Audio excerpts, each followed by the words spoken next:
Today, we shall reflect on the life of St Athanasius.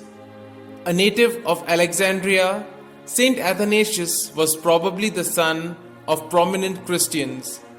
He received a brilliant education in the city, a great commercial center, and most important emporium for ideas.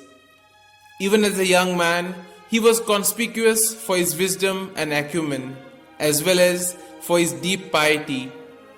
When still only a deacon, he was chosen by Bishop Alexander, the Patriarch of Alexandria, as his secretary and theological advisor, and in the year 325, he was taken to the Great Council of Nicaea in Asia Minor, which condemned Arius as a heretic and reaffirmed Christ's divinity.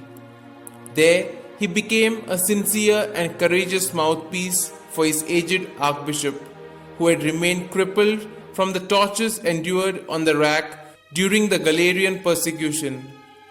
When the latter died in 328, Athanasius, although only 33, was unanimously elected as his successor. During his 46-year reign, the Arian faction came to gain such high political influence through its intrigues at the imperial court that the saintly patriarch had to spend a total of 17 years in banishment, being exiled from Alexandria on 5 occasions. Undaunted, he remained through it all the ardent and fearless champion of Christ's divinity.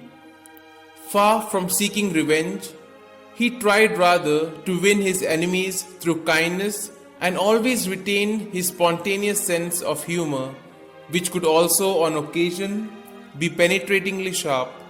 Athanasius Against the World sums up the position of this religious genius, the father of orthodoxy and scientific theology.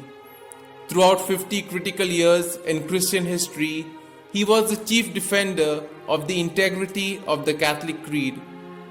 Although he longed for martyrdom, his last years were peaceful and he died at the age of 78.